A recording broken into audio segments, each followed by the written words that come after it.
안녕하세요. 모여라 서학개미입니다. 오늘 정말 재밌는, 아니, 좀 살벌하다고 해야 할까요? 하여튼 엄청난 롤러코스터를 탄 기업 하나를 제대로 파헤쳐 보려고 합니다.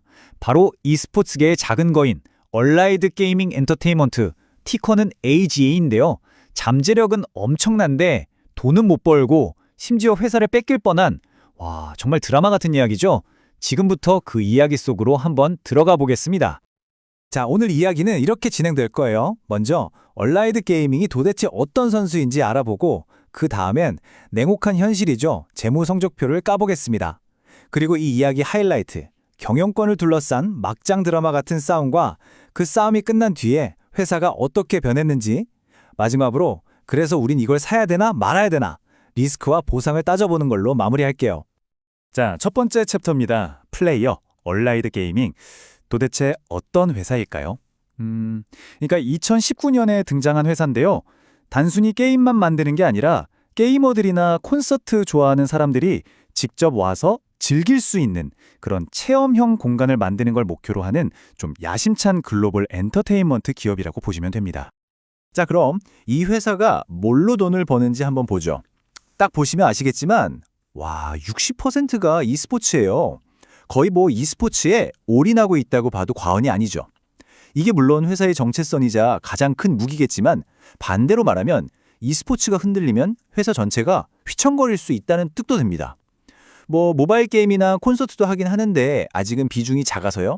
결국 이 회사의 운명은 e스포츠에 달려있는 셈이죠. 근데 이 회사가 가진 것들을 보면 또 무시할 수가 없어요.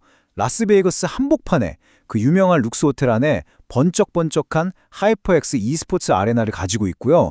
심지어 e스포츠 트럭이라고 해서 트럭이 변신해서 경기장이 되는 그런 움직이는 아레나도 있어요. 정말 신기하죠? 거기다 북미, 유럽, 중국까지 글로벌하게 사업을 벌이고 있고 파트너가 누구냐면 디즈니, 코카콜라 이름만 들어도 어마어마하죠. 그러니까 이 작은 회사가 가진 끝발이 장난이 아니라는 겁니다. 자, 지금까지는 되게 그럴싸해 보였죠? 이제 롤러코스터가 슬슬 내려갈 시각입니다. 두 번째 챕터, 재무현실. 과연 이 회사가 돈은 잘 벌고 있는지 그 불편한 진실을 한번 들여다보겠습니다. 그래도 일단 좋은 소식부터 시작할게요. 자, 여기 보이는 숫자 930만 달러. 이게 지난 1년간 벌어들인 매출입니다. 전년보다 무려 18.6%나 늘었어요.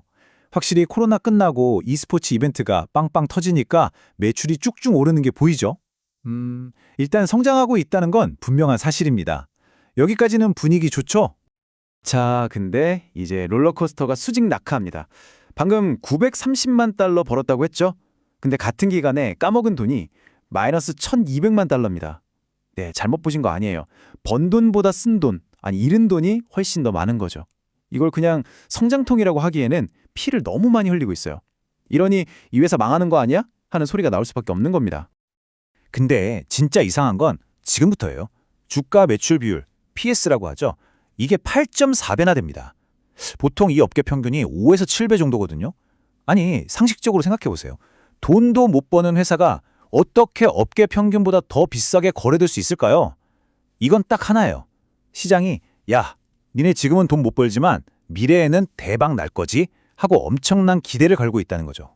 도대체 뭘 믿고 이렇게 기대를 하는 걸까요? 바로 이 부분이 이 회사를 둘러싼 이야기의 가장 큰 미스터리입니다. 자, 이제 이 드라마의 클라이맥스로 가보겠습니다. 세 번째 챕터. 그냥 싸움도 아니고 경영권을 뺏고 뺏기려는 전쟁이 벌어집니다. 2025년 여름 회사가 발칵 뒤집히는 사건이 터지죠. 상황은 이렇습니다. 한쪽에는 네이티드 패스처스라는 행동주의 펀드가 있어요. 얘네들 주장은 경영진, 너네 일 못하니까 다 나가. 우리가 사람 새로 안 칠게. 이거고요. 반대편에는 기존 경영진이 있죠. 이쪽은 어딜 와서 회사를 날로 먹으려고 해. 이건 정당한 요구가 아니라 그냥 회사 강탈 시도야. 라면서 팽팽하게 맞서는 겁니다. 말 그대로 회사를 누가 차지하냐를 두고 제대로 붙은 거죠. 이 타임라인을 보시면 정말 숨가쁘게 돌아갔다는 걸 알 수 있어요. 6월에는 주주총회를 제때 못 열어서 나스닥에서 너네 상장 폐지 될 수도 있어 하고 경고까지 받습니다. 완전 벼랑 끝까지 몰린 거죠. 그런데 여기서 반전이 일어납니다. 7월에 중요한 의결권 자문사가 경영진 말이 맞는 것 같아? 하고 편을 들어주더니 8월 1일에 법원에서 나이티드 너네 그렇게 하면 안 돼. 하고 딱 제동을 걸어버려요. 분위기가 확 바뀌죠? 결국 8월 4일 주총에서 경영진이 압승을 거두고 9월에는 상장 폐지 위기에서도 벗어나면서 한숨 돌리게 됩니다. 바로 이 말이 당시 경영진의 심정을 그대로 보여주는 겁니다. 이건 우리 주주들한테 제대로 돈도 안 주고 회사를 통째로 삼키려는 명백한 시도다. 그러니까 경영 개선을 위한 조언이 아니라 그냥 도둑질이라고 본 거죠. 자, 이렇게 태풍이 한번 휩쓸고 지나갔습니다. 이제 네 번째 챕터. 과연 회사는 이 상처를 어떻게 수습하고 새로운 게임을 시작할까요? 그 폭풍 뒤의 이야기를 한번 따라가 보시죠. 싸움에서 이긴 경영진은 곧바로 행동에 나섭니다. 우선 논란의 중심이었던 양양리를 정식 CEO로 앉혀서 리더십을 안정시켰고요. 이게 진짜 중요한데, 두 번째, 옐로우리버라는 곳에서 660만 달러, 우리 돈으로 거의 90억 원에 가까운 투자를 받아옵니다. 드디어 실탄이 장전된 거죠. 이 돈으로 뭘 할 거냐? 바로 세 번째, IP 확장입니다. 이제는 그냥 경기장만 빌려주는 게 아니라 앵그리버드 같은 유명 게임 IP에 직접 투자해서 우리만의 콘텐츠를 만들겠다는 거예요. 이게 바로 회사가 앞으로 나아갈 새로운 방향, 콘텐츠와 기술 중심 전략의 핵심인 겁니다.